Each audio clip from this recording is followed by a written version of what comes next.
Trying to find a home can be an incredibly daunting task. It's why you have realtors to help. And coming from someone who has been doing this professionally in South Florida for 15 plus years, I tell my clients all the time about certain types of homes you just don't buy. Some homes we're going to talk about would seem very obvious to you, others maybe not so much, but I hope you find value in this video no matter where you may be searching for a home. Maybe you'll agree with me, maybe not. Let me know what you think in the comments below. We love a healthy discussion here. Let's get started.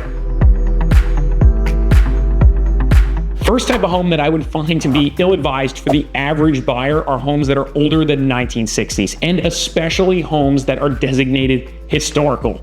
You may have a soft spot for the architecture, the craftsmanship, and possibly some of the unique features that come with some of these old homes, but that doesn't mean I would buy it for any of those reasons. Now, fortunately, you're not going to run into this too often in South Florida. Much of the early growth in Palm Beach County and Broward County didn't come until after World War II. Now, why do I say this? Well, if the electrical wiring was done before the 1960s, the insulation on those wires will likely only last up to 70 years, which means there's a realistic possibility it will need to be replaced, and I mean completely replaced. We occasionally bump into homes with knob and tube wiring, aluminum wiring, improper grounding, fused electric panels, etc. And I speak from personal experience on this. I purchased an 8-unit building built in the 1950s with many of the above issues I just mentioned. I tried to be super efficient with the capital spend, and I only replaced certain parts of the electrical system, and that's what I budgeted for. And well, eventually, after numerous problems, I eventually replaced everything, and I mean I rewired the entire building. Plumbing is also a major concern in some of these older homes. A lot of them were built with cast iron drain lines, and some have been replaced over the years, but most have not. So you're talking about spending easily tens of thousands of dollars to resolve these potential issues. And I've replaced plenty of cast iron pipes at my properties. This is a strategic and expensive project. If you do buy an older home, make sure you scope the drain lines, number 1, and get the video, number 2, and number 3, have the plumber locate the lines so you know where there are if there are problems in the future. And the plumbing issues, they really don't stop there. What I'm seeing in some of my older properties in my portfolio lately is the copper water supply lines. They keep leaking behind the walls, under the slabs. It's been creating a huge mess. And that's because the life of copper water lines is about 50-ish years. It's created a ton of work at some of my older properties. And who can forget about our good old friend asbestos? In case you were wondering, asbestos was used to insulate hot water pipes and floor tiles. In order to remove it correctly, you absolutely have to hire a professional to handle this, and it's not cheap. And if you're someone with a young family, older homes usually aren't a great fit. Things like steep staircases, low ceilings, and so on. It can be a hazardous situation for children. I think the biggest thing is don't let your emotions get the best of you when it comes to buying an old home. If you're not experienced, it's best that you just look somewhere else. And while we're on the topic of older homes, what I'm about to talk about is common in older homes here in South Florida. Buying stick-built homes or wood frame homes is something to think long and hard about. Most homes in South Florida are built with concrete block, not wood frame, while most of the country builds with wood frame. Why do we care about this? Well, to start, here are some reasons. Termites, water damage, hurricanes, and the big one, insurance. Here's today's science lesson. Bugs, they don't eat concrete. They do, however, eat wood. So pest control maintenance on a wood frame home is a little bit more involved. And you likely will want to tent the house and treat it for subterranean termites, drywood termites, and keep a termite bond on the property as insurance. Also, it's sometimes hard to know if termites are currently or were previously enjoying the wood behind the drywall. So you don't always know what to expect when buying a wood frame home. Quick example, I sold a very capable friend of mine a wood frame home. The inspection seemed great. We tented the home just in case right after closing. Later, he went to install impact windows, and come to find out the termites had previously eaten most of the wood around the windows and in the structural beams. He had to open up all the walls inside and out and replace tons of wood just so he could properly secure the windows to his house. And speaking of termites, they do really enjoy moist wood, and there's a lot of water in Florida. And usually I see a lot more water intrusion on the older homes that are wood frame, whether it be from leaks around the windows or water pooling up on the outside of the house that's eventually absorbed into the home. And it creates a lot of major issues and costs over time, such as mold. Then there's the question about a wood frame home's ability to withstand a hurricane. Remember, most of these wood frame homes, they've been around a pretty long time, but if they were built before 2002, they may not be built to current hurricane code. But again, they've been through so many storms and they're still here.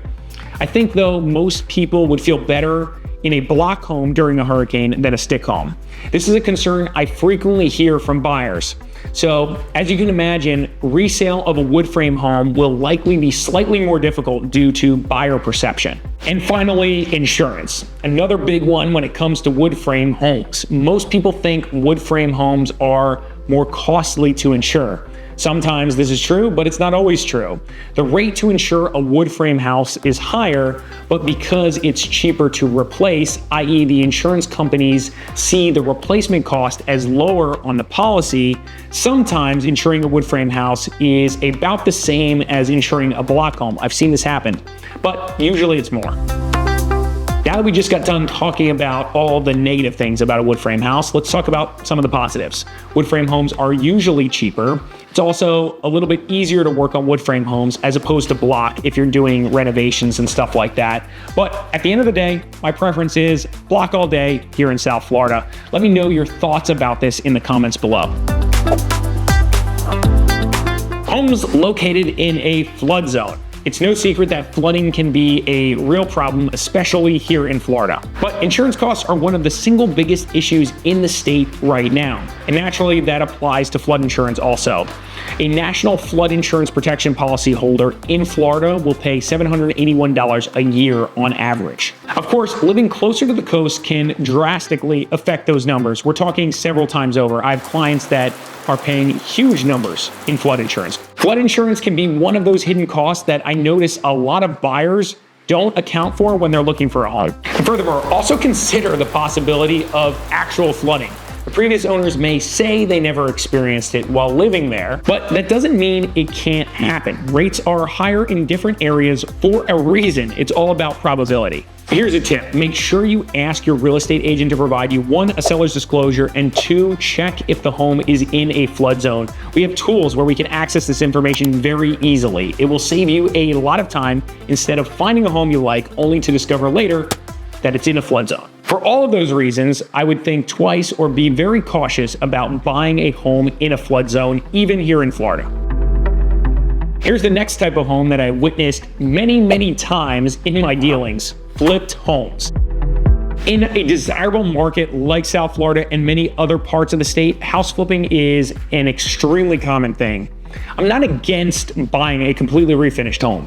What I am against is buying a home that was flipped by inexperienced people who do not know what they're doing and don't pull permits. I'm not trying to offend or take shots at private investors out there who do this sort of thing. In fact, I work with a number of professional GCs that I help sell their homes. But the reality is I've seen a lot of inexperienced contractors, if they are even really contractors, who do extremely shoddy work.